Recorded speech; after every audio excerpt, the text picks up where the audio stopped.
La quinta la iniciamos en la conferencia anterior, en el primer servicio. Y yo les recomiendo esta serie porque estoy tratando de transcribir, ¿verdad? Y comunicarles a ustedes el capítulo 1 y el capítulo 2 del libro del Génesis. El libro del Génesis, que la palabra Génesis significa en el original orígenes, Bereshit, con B de burro en el hebreo, es el origen. Como el ser humano, voy a repetir, por sus propias capacidades finitas, limitadas, nunca podremos concluir de dónde venimos, ni cuál es el origen del universo, más que filosófica, especulaciones, hipótesis, etcétera, etcétera. Pues el ser humano ha inventado, pues que venimos de una gran explosión, que venimos de los animales, etcétera, etcétera. Y conforme han avanzado los siglos, pues llegamos, ¿verdad?, a el pobre, yo le llamo pobre Carlos Darwin, porque si Darwin hubiera tenido el conocimiento que se descubrió en 1954 por los 2 premios Nobel de Medicina que les fueron entregados al doctor Watson y al doctor Crick, que descubrieron la hélice del ADN, Darwin jamás hubiera postulado la famosa teoría de la evolución, porque ya la genética destruye, deshace, desbarata completamente la teoría de la evolución, al demostrar que los genes que tiene el ser humano no los tiene el chango, los de la jirafa no los tiene el hipopótamo, y que no se pueden mezclar, y los aminoácidos, que son los ladrillos de la vida, impiden e impedirán la evolución. No hay una sola prueba científica, señores maestros que nos escuchan de universidades, escuchen bien, de una mutación de una especie a otra especie. ¿Por qué se sigue enseñando? Pues porque el ser humano nunca va a poder entender de dónde venimos y tenemos que inventar teorías, tenemos que dar respuestas. Y esta teoría ha permeado todas las universidades y los museos de antropología y de historia en el mundo entero. El año pasado tuvimos nosotros la oportunidad de estar en el Museo de Historia Natural de Londres. Y todo el primer piso del Museo Natural de Historia de Londres, todo el primer piso está dedicado a sus descendientes, los chitas y las changos. Y recuerdo muy bien, ¿verdad? Estábamos con nuestros hijos ahí caminando, oí al guía decir las barbaridades que estaba diciéndoles a un grupo de maestros universitarios. Y todos, sí, pues sí, amén, amén, amén. De alguna manera hemos perdido la capacidad de pensar y hemos aceptado tantas cosas que hemos oído que cuando comenzamos a pensar verdaderamente y a analizar la data y la información que existe ya ahorita, decimos, ¿cómo es posible que hayamos llegado de una forma dogmática, no científica, a aceptar cosas que científicamente se contradicen? Porque la teoría de la evolución contradice, la física la contradice, la biología la contradice, y la genética fue el jaque mate a la teoría de la evolución. Abran sus Biblias en el libro del Génesis capítulo 1 y vamos a analizar en esta sexta conferencia. Les recomiendo comprar las anteriores, de veras, se los digo con todo mi corazón, no se pierdan esta serie. Regálensela a sus hermanos, parientes, ateos, a sus hijos, les va a dar municiones tremendas para la preparatoria, para sus maestros, para la universidad, para la política, en fin, ¿verdad? Es increíble todos los espectros que la Biblia puede cubrir. Y cuando la Biblia comienza diciendo, esto es un breve resumen nada más para que entren ustedes en materia: en el principio Dios creó los cielos y la tierra, o en el principio creó Dios los cielos y la tierra, encontramos que la Biblia comienza describiendo lo que la física hasta el siglo XVIII-XIX descubrió. En el principio, o sea que, de acuerdo a la Biblia, el universo no es eterno. Tuvo un principio. Y si tuvo un principio, tiene que tener un final. Y cuando vemos nosotros que hubo un principio, ¿de qué cosa? Los que quieran apuntar, apúntenlo. Del espacio, de la materia y del tiempo. Cuando la Biblia dice en el principio Dios creó, estamos hablando en el principio del espacio, de la materia y del tiempo. Ahora bien, en el Génesis hay 3 palabras, en el primer capítulo y en el segundo capítulo, que son los que va a cubrir toda esta serie. No me voy a meter ya con el capítulo 3, no sé cuándo terminemos esta serie porque estoy apasionado por redescubrir lo que el Espíritu Santo en estos tiempos nos está iluminando, como dice en Daniel capítulo 12, los entendidos entenderán todas las cosas. Y dice en 1 Corintios 8 que lo que sabemos no lo sabemos como lo deberíamos de saber. Entonces Dios está contento cuando hay seres humanos que escudriñan, que investigan, que rascan, que pasan horas, que piensan, que meditan, que memorizan. Dios está contento porque es la orden de Dios dada por Jesús en Juan 5:39. Jesús dio una orden: escudriñen las Escrituras, porque en ellas tenéis la vida eterna y ellas hablan de mí. Y esa palabra escudriñar significa hacer pozos, escarbar profundamente. El petróleo no se encuentra a 5 metros de la superficie de la tierra. El petróleo tiene que perforarse muchas veces kilómetros para que el precioso oro negro, como se le llama, salga a la superficie. Y una lectura superficial de la Biblia, tú puedes tener 10 años en la Biblia y no salir con Juan 3:16, Salmo 23, y ya no has recibido el alimento sólido que Dios tiene para tu vida. Y miren, es como cuando entras a una mina y los diamantes no están en la mina así, no están brillando, las perlas, los zafiros, el carbunclo, etcétera, etcétera, sino que están escondidos y el diamante se encuentra primero cubierto como un carbón negro. Y a través de escarbar, a través de penetrar, de estudiar, de limar, etcétera, etcétera, sacas lo precioso de esa piedra preciosa que se convierte en un diamante. Así a Dios le ha agradado ponernos como un velo, como una cortina de humo, para que no tan fácilmente podamos penetrar en su mente. Dios nos da a nosotros la labor de escudriñar. Dios nos da a nosotros la responsabilidad de tomarlo en serio, y todo estudiante de la Biblia tiene que tener forzosamente 2 libros más, un diccionario bíblico y una concordancia. Si quieres estudiar la Biblia como un estudiante serio, necesitas tu diccionario y esta palabra ¿qué significa? Ahí te ayuda, y la concordancia para que encuentres las palabras, que esa palabra se encuentra en otros lados, para que no traces herejías. Y por eso se formaron las sectas, como mormones, testigos de Jehová, luz del mundo, todas las sectas que hay de la ciencia cristiana. ¿Por qué? Porque sacan un solo versículo sin tomar en cuenta los demás, construyen una doctrina y completamente se alejan o se convierten en una herejía, porque inflan cosas que no deben estar infladas en relación con las demás partes de la palabra de Dios. Muy bien. ¿Sabían ustedes que cuando Dios dijo sea la luz, no estaba el sol y la luna?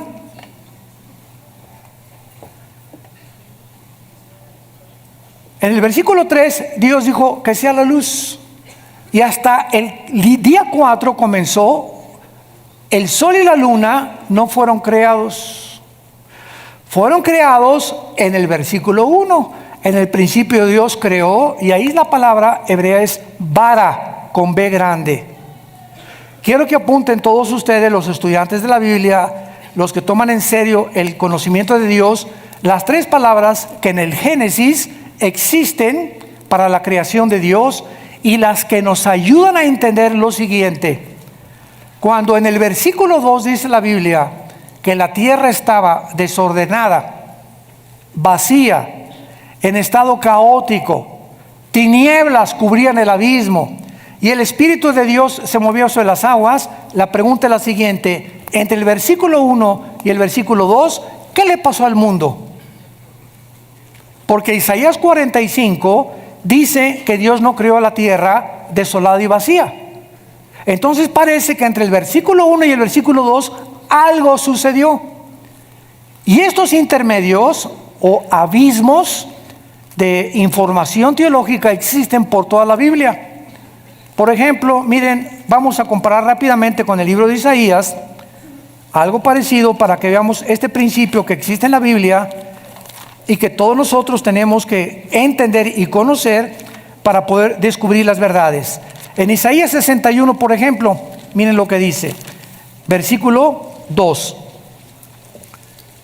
El Espíritu de Jehová, el Señor, está sobre mí, etcétera, etcétera. Versículo 2, a proclamar el año de la buena voluntad de Jehová y el día de venganza. Cuando Jesús aparece, Lucas capítulo 4, Jesús cita Isaías 61, versículo 1 y la mitad del versículo 2. ¿Por qué Jesús, cuando en Lucas 4 no cita y el día de la venganza de nuestro Dios? Porque en el versículo 2, entre estas dos frases, hay 2000 años de diferencia.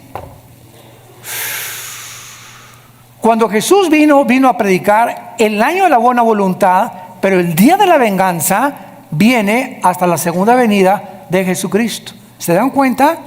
Cómo en este libro, en un solo versículo, podemos encontrar entre dos frases miles de años de diferencia. Vean rápidamente en Apocalipsis capítulo 12, otro ejemplo, porque esto les va a servir a ustedes, los estudiantes de la Biblia, a entender claramente estos principios que son muy importantes para interpretar la Biblia de una forma saludable. Dice el versículo 5, hablando del nacimiento de Jesús, Apocalipsis 12:5, y ella dio a luz un varón que regirá con vara de hierro a todas las naciones, y su hijo fue arrebatado para Dios y para su trono. Aquí hay 2000 años de diferencia entre una frase y la otra. Y dio a luz un varón. Se cumplió cuando nació Jesús. Hasta que Él venga 2000 años después, regirá el mundo con vara de hierro.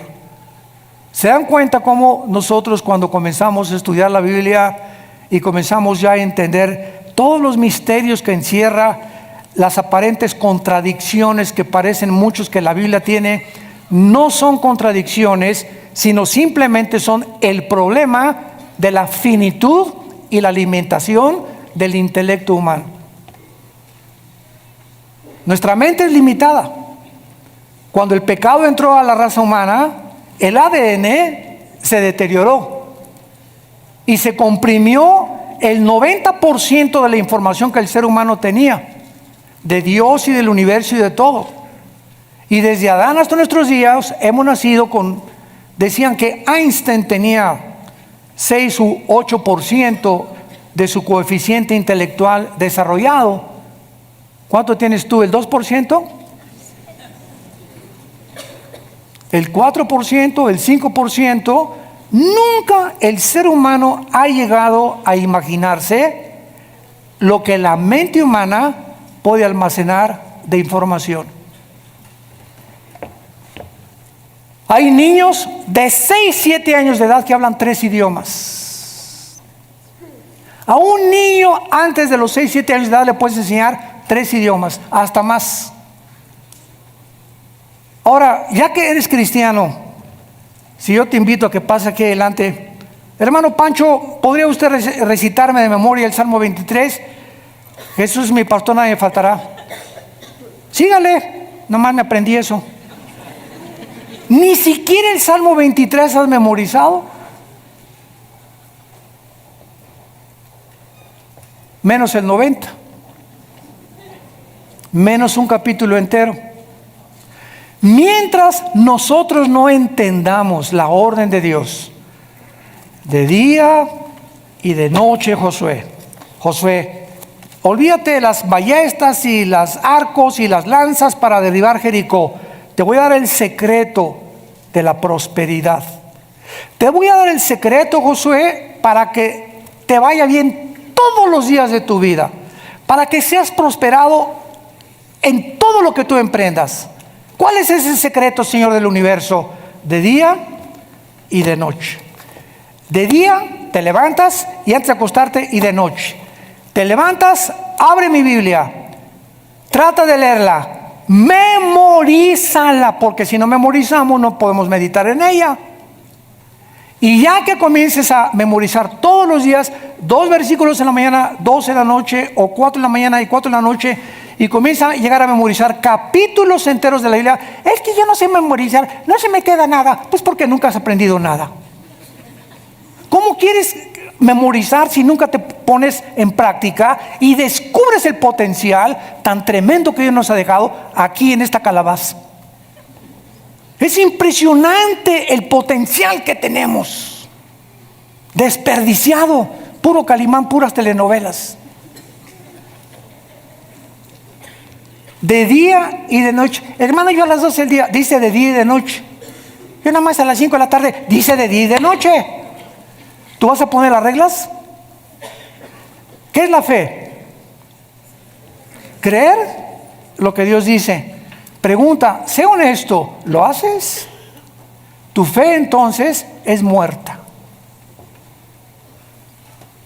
Porque si tú no practicas lo que la Biblia dice y solamente es, creo que Jesús murió en la cruz, que su mamá fue la Virgen María, resucitó, amén, amén, gloria a su nombre, Señor, pero no haces lo que Dios te está mandando, que es el principio de la vida cristiana, nunca vas a poder tener más revelación del Espíritu Santo.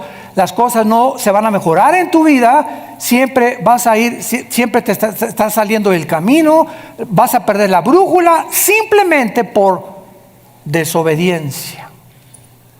No, pero yo te creo, dichoso el varón que medita día y noche en la palabra de Dios, porque será como un árbol plantado, Salmo 1, que da su fruto a su tiempo, su hoja no cae, y todo lo que hace prosperará. Serás como un árbol que estás. La Biblia es la fuente que nos llena, nos prospera, y Dios ha ligado y ha relacionado mi contacto con este libro con mi salud, con mi prosperidad mental, con mi equilibrio mental, con mi salud emocional, para que yo pueda vivir para Él. Ahora, si entre el versículo 1 y el versículo 2 hay un abismo, y este abismo, escuchen, es de millones de años. Porque en el versículo 3 en adelante del capítulo 1 del Génesis, comienza Dios la recreación del mundo. ¿Qué quiero decir? Que antes de que Dios pusiera al hombre en la tierra, y antes que Dios creara las plantas, o pusiera las plantas y pusiera en movimiento el sol y la luna, etcétera, etcétera, la Biblia nos revela que este planeta donde tú y yo estamos ahorita viviendo ya estuvo ocupado por los ángeles. Y que cuando vino una rebelión angelical, hubo un caos en este planeta que Dios tuvo que juzgar e inundar el planeta Tierra con agua. Y entonces, en el versículo 1, dice en el original hebreo, Bereshit bara Elohim hasamayin haaretz. Eretz, que es la palabra tierra, es seca. ¿Qué le pasó en el versículo 2? Que en el versículo 2 la tierra parece cubierta de agua completamente. Donde Dios tiene que en el cuarto y quinto día separar las aguas y subirlas para que se forme la atmósfera y abajo queden las nubes nada más. Algo le pasó a la tierra, que se produjo un caos y una desolación, como lo dice el versículo 2. Y las palabras que usa Dios en el versículo 2, la tierra estaba desordenada y vacía, son las palabras hebreas tohu y bohu, con T de tío y B de burro. Tohu con H intermedia y bohu. Y estas dos palabras significan estado caótico, estado completamente de un desastre. Dios, dice la Biblia, vayamos a Isaías 45, no creó la tierra tohu bohu, desordenada y vacía. Isaías 45, versículo 18, porque así dijo Jehová, que creó, y ahí es la palabra bara, cuando la creó de la nada, que creó los cielos, Él es Dios. El que formó, ahí se usa otra palabra, yatzar, con Y, que significa darle forma. Esto es importantísimo para entender la creación de Dios. De la nada creó la materia Dios. Y comenzó el tiempo, el espacio y la materia. Y ya que Dios creó los cielos y la tierra, Dios comenzó a darles forma. Porque vamos a ver en Isaías 40 y en Job 38, que cuando Dios creó la tierra no la creó en estado de desolación. Dice en Job 38, lo vamos a ver en unos momentos, que cuando Dios creó la tierra, los ángeles, que se usa en la Biblia, hijos de Dios, siempre que tú veas en el Antiguo Testamento, hijos de Dios, es la palabra hebrea, Ben Elohim. Y solamente se usa 6 veces en todo el Antiguo Testamento. Y las 6 veces se refiere a los ángeles de Dios. Entonces, cuando en Job 38, del 4 en adelante, dice que Dios formaba la tierra y le puso medidas. Dios calculó exactamente la curvatura, la redondez, los metros que tenía que tener del norte a sur, de occidente a oriente, la distancia que la tierra tenía que tener del sol, para que en el movimiento alrededor del sol la tierra permaneciera con la vida y el ser humano pudiera vivir. El movimiento de rotación de la tierra, con su inclinación de su eje en 23 grados y medio, fuera exactamente para que tú y yo ahorita sigamos vivos. Todo eso Dios no solamente dijo que la tierra es así, y que brolla, y que comienza a girar, y que le dé la vuelta al sol. Lo pudo haber hecho, pero no lo hizo así, porque Dios quería dejarnos a nosotros la información de que Él es el arquitecto por excelencia de todo lo que Él hace. Y todo lo que hace Dios, hay un propósito detrás. Y detrás de ese propósito está su sabiduría. Y cuando tú comienzas a entender la sabiduría de Dios, comienzas a adorarlo, a bendecirlo. Y comienzas a entender las circunstancias que te pasan en tu vida. ¿Por qué hubo este choque? ¿Por qué perdiste el ser familiar? ¿Por qué hay tsunamis? ¿Por qué primiste estas cosas? Y comienza a tener sentido todo, porque comenzamos a penetrar en su mente. Y sus pensamientos no son nuestros pensamientos. Ese es el problema de los ateos. ¿Cuál es el problema de los ateos? Que quieren fabricar un Dios con la mente de chinche que tienen. ¿Por qué permitidos el diablo? Y si Dios es todopoderoso, a ver, bájate de arriba, bájate por favor, chiquito, y aquí siéntemese usted. Tú eres Dios, ¿verdad? Tú eres el Dios de la Biblia, ¿verdad? Quiero decirte algo, si yo fueras tú, hubiera hecho un libro mejor que este. Y no tendría las contradicciones que yo he encontrado en este libro. Cerebros de renacuajo. Qué soberbia tratar de decir, es que yo hubiera fabricado otro Dios, porque el Dios que yo pienso que debería de ser, no debería actuar como tú actúas. Yo no hubiera creado ni tsunamis, ni lluvia, ni muertes, ni incendios. ¿Por qué? Porque yo soy mejor que tú. Fíjense nada más la lógica de un ateo. Y ahí es donde quedan ellos mismos desbaratados y comienzan filosóficamente a darse cuenta que es insostenible el ateísmo. El ateísmo es una filosofía y una ideología insostenible mediante la lógica elemental. Y el centro del ateísmo es siempre la amargura. Imagínense, amargados contra alguien que no existe.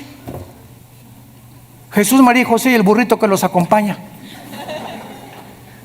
Así acabó Jean-Paul Sartre, el filósofo del existencialismo, en 1963 en Francia. El padre del existencialismo muere y le dice a su hija: hija, quiero decirte algo antes de morir. Yo soy el filósofo por excelencia de la década de los 60, el padre de los hippies, el padre, ahora sí que al no encontrar a los jóvenes en esa época una razón y un propósito, y toda la juventud en los 60, 70, ¿verdad? Con el pelo largo, peace and love, nada más. Y comenzaron con su peace and love a meterse 5 muchachas con 2 muchachos y 3 muchachas con 10 muchachos. Y fue la época más grande del siglo XX de madres solteras. El peace and love y la mota que se metieron. ¿Y todo por qué? Porque prevalecía en Europa la filosofía del ateísmo. Decía Jean-Paul Sartre, la vida no tiene ningún propósito más que el propósito que tú le quieras dar y la interpretación que tú le quieras dar a la vida. No hay un Dios que te diga qué es la vida, ni a dónde vamos, ni a dónde. Tú descubre dentro de ti mismo el propósito. Y esa filosofía de Sartre se llamó el humanismo. No el humanitarismo, que es otra cosa. Una persona humanitaria es una persona compasiva por los demás. El humanismo es la filosofía que te enseña que el ser humano es la corona de la creación y que el ser humano es capaz de saber de dónde venimos, quiénes somos, a dónde nos dirigimos, y le vamos a poder dar interpretación al universo y podemos nosotros construir y mejorar el mundo en que vivimos. Eso es el humanismo. Y en el siglo XXI nos damos cuenta que todas las ideologías, llámale comunismo, nazismo, fascismo, democracia, la que tú me menciones, han fracasado en la práctica y en la experiencia, porque el ser humano no es Dios. Y estamos al borde de una tercera guerra mundial. Dice en este pasaje de Isaías que estábamos viendo ahorita, 45, porque así dijo Dios: Él no creó los cielos y la tierra, la formó y la hizo y la compuso, no la creó en vano. Isaías 45, 18. No la creó en vano. Tohu es la palabra de Génesis 1:2. Así no la creó Dios. Para que fuese habitada la creó. Yo soy Jehová y no hay otro. Vemos que en la misma Biblia siempre hay que encontrar en la Biblia las respuestas y no en la supuesta capacidad que tenemos nosotros para interpretarla. Porque dice 2 Pedro capítulo 1, 19 adelante, que la Biblia no es de interpretación privada. Tienes que buscar en la misma Biblia las respuestas para que no te salgas del camino y te vuelvas un hereje. Esta es la razón de las sectas que existen en el mundo, que son herejías, porque han interpretado de una forma humana la Biblia sin haberla comparada, precepto sobre precepto, línea sobre línea. Regresamos al Génesis. Y dice nuestra investigación que después de que Dios creó con la palabra bara, es la palabra que significa crear de la nada, si lo quieres apuntar. En el libro del Génesis capítulo 1 solamente se usa 3 veces la palabra bara. Crear de la nada. De la nada aparece algo. Y se usa con el universo. Dios de la nada creó el universo. Entonces vemos que todo lo que Dios nos da a nosotros ya existía. Los 10 mandamientos es el código de conducta y de ética más grande que el código Hammurabi, y no existe ninguna civilización ni ninguna religión un código de moral como los 10 mandamientos. No existe. ¿Y de dónde sacó Dios los 10 mandamientos? Del carácter que Él tiene, nos lo transcribe a nosotros, nos los entrega a nosotros para que sepamos a través de los mandamientos que Él es el legislador y que yo no voy a determinar qué es bueno y qué es malo. Tan sencillo como eso. Y como el ser humano ha rechazado los 10 mandamientos, ahora dice que el matrimonio ya no es hombre y mujer. Un hombre con un hombre, una mujer con una mujer, y pueden tener un hombre con hombre niños y mujer con mujer niños. La familia ya no es hombre, mamá, papá y niños. No, esa ya no es la familia. Ahora vamos a hacer otra familia que va en contra de la naturaleza y de la misma biología. Madre del socorro. Ya dejando a un lado la Biblia, estamos en contra de la naturaleza. Ya ni los animales. Jamás he visto dos conejos machos casarse. Ni una familia de león y leoncitos. Ya dejamos la vida a un lado, la naturaleza, la biología. ¿Qué dice la biología? El hombre tiene el cromosoma Y.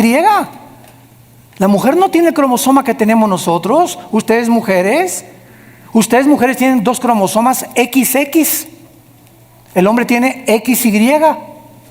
Y cuando tú y yo nacimos es porque el cromosoma Y de mi papá fertilizó el cromosoma X de mi mamá y nacimos macho camacho. Así que si vas a un examen de sangre y el doctor te dice, usted tiene el cromosoma Y, y aquí en tu mente dices, no, yo me siento Caperucita Roja. ¿Sabes una cosa? El problema no es biológico, tu problema es mental. Tu problema es mental. No eres Alicia en el País de las Maravillas, eres Robin Hood. ¿A dónde hemos llegado, santos de Dios? Por ir en contra de este maravilloso libro que nos deja el camino, la verdad y la vida. Vayamos a Job capítulo 38 y veamos que antes de nosotros ya existía un mundo de seres angelicales creados por Dios y que ellos estuvieron presentes cuando Dios, ya que creó la tierra, la formaba, le ponía las medidas, la pesaba y le comenzaba a dar la vida para que fuera posible habitarla. Dice Job 38, 4 en adelante. ¿Dónde estabas tú cuando yo fundaba la tierra? Es la primera pregunta que Dios le hace a Job y que ninguno de ustedes, ni yo ni nadie, puede contestar. ¿Cuál es la respuesta? Nos pregunta Dios, ¿dónde estabas tú cuando yo fundaba la tierra? La respuesta es, Señor, no había nacido. Esa es la respuesta. Muy bien, vamos bien, has contestado perfectamente bien. Vamos a seguir esta línea de lógica. Si tú no habías nacido, ¿podrías entonces decirme cómo comenzó la tierra y el mundo? No, Chepo. Claro que no sabes. ¿Por qué no sabes? Porque para que sea científico tiene que ser repetitivo. Mientras la ciencia no compruebe una teoría, y para que la ciencia compruebe una teoría tiene que ser repetitivo a través de la observación de los fenómenos, de un tubo de ensayo, entonces se le da el valor de científico y no de pseudocientífico. Entonces, si ninguno de nosotros habíamos nacido cuando comenzó todo, es imposible por los métodos que nosotros llamamos científicos que podamos llegar a concluir cómo comenzó el universo y de dónde venimos nosotros. ¿Por qué fuimos creados? ¿Por qué existimos? ¿Por qué pensamos? ¿Por qué tenemos una conciencia? ¿Por qué somos seres morales? ¿Por qué somos diferentes a los animales en la conciencia y en la conciencia que tenemos de Dios? Porque la Biblia nos muestra que fuimos creados a su imagen y semejanza como agentes morales. Y cuando el ser humano rechaza la información de Dios, el ser humano se convierte en Dios y comenzamos a salirnos completamente del corral y los lobos se están comiendo a la humanidad con ideologías, con ciencias, con inmoralidad y con todo lo que existe a nuestro alrededor. ¿Dónde estabas tú cuando yo fundaba la tierra? Vean el propósito de esta pregunta. Házmelo saber si tienes inteligencia. O sea, nuestra inteligencia, o a los que llamamos nosotros inteligentes, no nos sirve para poder descubrir el origen del mundo. ¿Ok? La inteligencia que llamamos nosotros inteligencia no nos sirve para poder concluir cómo comenzó el universo. Y entonces, como no sabemos, los científicos han usado 96, apúntalo, 96 métodos para datar la edad del universo. Entre estos 96 métodos científicos se encuentra el más cercano a todos, que se llama el carbono 14. El carbono 14 lo aspiran los animales y cuando el animal se muere, la cantidad que existe de carbono, porque carbono existe casi en todo el universo, hidrógeno y carbono son los dos elementos principales de todo el universo. Entonces el animal muere y entonces llegan los científicos y le aplican la prueba para saber cuánto carbono 14 tiene el colmillo o el fósil de determinada roca o de determinado animal, y calculan billones o millones de años de ese animal. Pues este dinosaurio que acaban de encontrar en Argentina tiene 12 billones de años. ¿Cómo supieron esta cantidad y esta información? Es aproximada. Ningún método científico es exacto. Entonces, entre 10 dicen y entre 13 billones de años. Ok. El otro método científico es la radiactividad. Y el otro es el potasio-argón, que son los tres más cercanos a darnos fechas aproximadas de la edad de las cosas. Muy bien. De acuerdo a la paleontología y a la astronomía y a la geología, el planeta Tierra tiene de 13 a 15 billones de años. Y escuchen, hace 30, 40 años había un grupo de ateos dirigidos por un hombre que se llamaba Christopher Hitchens, que acaba de morir, un inglés ateo, y murió en el ateísmo, desgraciadamente. Y él comenzó a atacar la Biblia porque comenzó a decir: a ver ustedes los cristianos, ¿cuántos años dicen ustedes que tiene la Tierra? Y había un grupo de cristianos muy dogmáticos que se llamaron los cristianos del Instituto para la Investigación Científica, que tiene sus oficinas en San Diego, California. Entonces, este grupo de científicos, dirigidos por un hombre, y esto es es el conocimiento público, Henry Morris, ya murió, un hombre de Dios. Pero hace 30 años no tenía la información que tenemos del universo que tenemos ahorita. Entonces, el doctor Morris y como 700 científicos y astrofísicos cristianos con doctorados, con PhD en inglés, dijeron que el que no creía que la Tierra tenía, el que creía que la Tierra tenía más de 1 millón de años, era un ateo y era un hereje. Porque si nosotros concluimos, no, si la Tierra tiene millones de años, estamos favoreciendo la teoría de la evolución.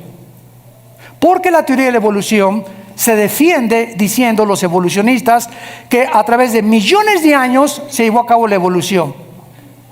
Pero que si no son millones de años y la Tierra tiene muy poquito tiempo, es imposible la evolución. Sin embargo, no importa que la Tierra tenga 500,000 billones de años de antigüedad, la teoría de la evolución es un fracaso. Porque la Biblia no enseña en ninguna parte la edad de la Tierra. Al contrario, nos dice que antes de nosotros los ángeles vivían en esta tierra y que esta tierra fue recreada del versículo 3 en adelante del Génesis para colocarnos a nosotros los seres humanos. Lo que la Biblia sí afirma es que nosotros tenemos 6,000 años de habitar este planeta. De Adán a nuestros días aproximadamente tenemos 6,000 años de vida y de historia humana. Pero el planeta Tierra no contradice la paleontología, ni la geología, ni la astronomía. El planeta Tierra tiene bíblicamente también billones de años. Y aquí lo leemos en Job capítulo 38. En el versículo 5, la segunda pregunta que le hace Dios: ¿quién ordenó sus medidas, si lo sabes? ¿O quién extendió sobre ellas cordel? ¿Sobre qué están fundadas sus basas? ¿O quién puso su piedra angular?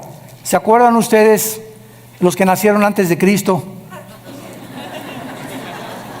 Los de la cuarta edad. Porque ya hay cuarta edad, ya hay primera, segunda, tercera y ahora hay hasta cuarta edad.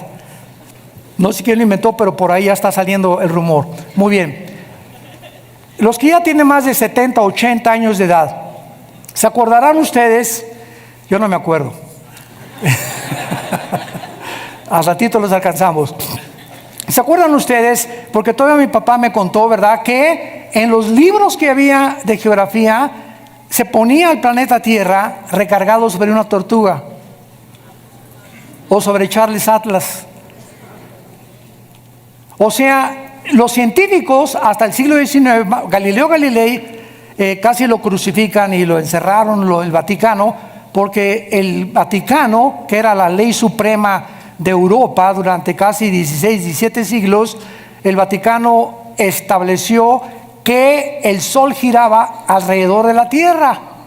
Y cuando Galileo Galilei, 1620, 1630, descubre que es la Tierra la que gira alrededor del Sol, chocó contra la ortodoxia y el dogmatismo del Vaticano y lo condenaron.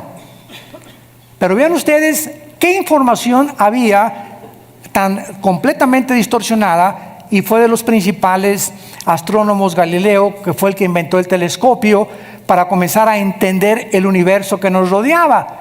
Pero no fue hasta 1860, siglo XIX, que se descubre por Gregorio Mendel las leyes de la herencia y cómo se transmiten los genes de generación en generación. Y hace todavía 5 años, para no irnos tan lejos, llegué a una librería allá en Estados Unidos, y ahí me encanta leer, soy adicto a la lectura, y me encanta también leer de astronomía, y compré un libro de astronomía. Y qué sorpresa me encuentro en el libro de astronomía hace algunos meses o años, bueno, como 3 o 4 años, que decía lo siguiente: escuchen, Plutón ya no se considera un planeta. Dije, ¿de cuál fumaron? ¿Esto es ciencia ficción o es un libro serio de astronomía? No, hasta en el National Geographic salió que Plutón ya no era un planeta. Yo le dije a mi esposa, oye, cuando era joven y cuando era niño, en todos los libros de astronomía, Plutón era considerado un planeta. Y de la noche a la mañana lo borran, y ahora los astrónomos concluyen de que siempre Plutón no es un planeta, porque no reúne las características que se descubrieron en el siglo XXI que deben tener los planetas. Entonces, la misma ciencia no es verdad, y también la ciencia se puede equivocar. La respuesta es sí, así es. Ahora, hace 3 meses, volvieron otra vez los astrónomos a decir que estaban reconsiderando volver a meter a Plutón con los planetas. Dios mío santo, ¿a quién le vamos a creer, no?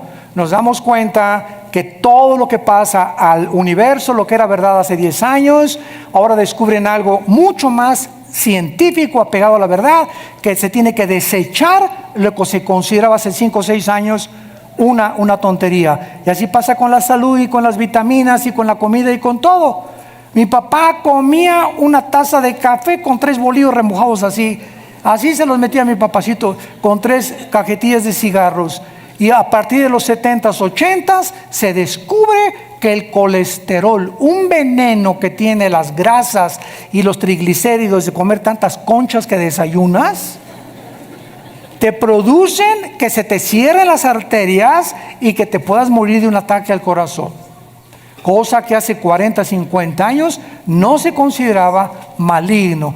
Mientras nos vamos acercando más, la ciencia nos va ayudando con muchos descubrimientos que la Biblia, Levítico capítulo 11, le prohibió a los judíos: no coman tacos de cochinita pibil. No comas moronga, no comas chorizo, no comas cosas, sobre todo si pasas del 4º o 5º piso. Un joven puede tomarse 3 o 4 tacos al pastor, pero cuando pasamos del 5º piso, cuidado con lo que comemos. No podemos tener el lujo de comer lo que comíamos lo que comen nuestros hijos. ¿Por qué? Porque ya avanzamos a una edad en que tenemos que entender que eso para nosotros ya es algo venenoso y dañino para nuestra sangre.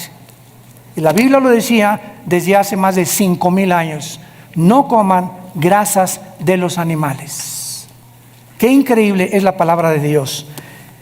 Y en penúltimo lugar, dice aquí en Job capítulo 38, preguntándole a Job sobre qué están fundadas sus basas. Nadie sabía hace algunos años que la tierra se sostiene en el aire. Ahí está la luna. ¿Quién la sostiene? Ahí está parada enfrente de nosotros. ¿La vieron anoche? estaba increíble, luna llena, preciosa. Y te quedas mirando y le dices, pero ¿cómo puede esa masa de materia estar flotando en el espacio, contradiciendo las leyes de la física? Las mismas leyes de la gravitación, que un cuerpo menos pesado que el aire es atraído hacia el centro de la Tierra. ¿Quién sostiene ahí la luna, la Tierra? Y al mismo tiempo la Tierra girando. Todas estas cosas le pregunta Dios a Job, y Job fue escrito hace 5.500 años. Job tiene la antigüedad del libro del Génesis. ¿Sobre qué está fundada? A ver, hasta el siglo XIX-XX se descubrió que no era una tortuga la que sostenía la Tierra, ni era Charles Atlas, sino una fuerza que mantiene la gravitación y las fuerzas de inercia para que el universo pueda y las galaxias irse extendiendo una de las otras para que no choquen unas con otras y pueda sobrevivir el planeta Tierra.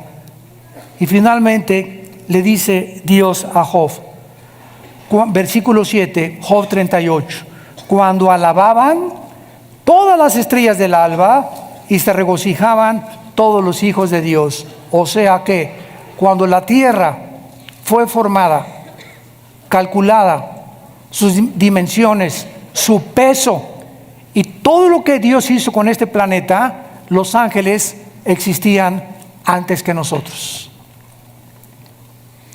¿Y cómo sabemos que los ángeles vivían en este planeta? Vayamos para terminar en Ezequiel capítulo 28. Todo tenemos que recorrer a la Biblia y demostrarlo con la Biblia. ¿De qué? ¿Qué cosa? Cuando Adán y Eva son puestos en el huerto del Edén, ¿quién estaba ahí? ¿Caperucita Roja? ¿Quién estaba en el huerto del Edén? La serpiente antigua. Y es interesante que esa palabra en Génesis 3:1, esa palabra serpiente, no es la palabra reptil en el hebreo. Es la palabra hashash, con H, hashash, que significa un ser luminoso. O sea, no era una serpiente literal. Era el mismo Lucifer que ya estaba en estado caído, ahí en el huerto del Edén, cuando la primer pareja fue puesta en el planeta Tierra. Conclusión, ¿en qué día fue creado Lucifer? No fue creado en los 6 días de Génesis capítulo 1, porque ellos ya existían antes. ¿Cuándo fueron creados? Antes del versículo 2, cuando dijo Dios, en el principio fueron creados los cielos y la tierra. El principio está aquí, y ese principio tuvo millones de años con la creación de los ángeles, y entonces, después de que vino la rebelión satánica, Dios comienza la recreación, después de millones de años que el universo ya existía, y nos pone a nosotros para que nosotros seamos el instrumento de Dios para destruir la rebelión angelical. Para Dios demostrarle que criaturas infinitamente menos sabias, más pequeñas que los ángeles y que de la sabiduría diabólica, con Jesucristo éramos más que vencedores. Gloria a su nombre. Gracias, Señor. Rápidamente, Ezequiel 28, versículos 12 y 13, está hablando de la creación de Lucifer. Vean lo que dice la Biblia cuando Dios creó a Lucifer. Hijo de hombre, levanta endecha sobre el rey de Tiro y dile, así ha dicho Jehová el Señor, tú eras el sello de la perfección, lleno de sabiduría y acabado de hermosura. Rápidamente nos detenemos ahí. ¿Por qué Dios le asigna al rey de Tiro a Lucifer? ¿De quién está hablando? ¿De un rey o está hablando de Lucifer? ¿Qué nos enseña esto?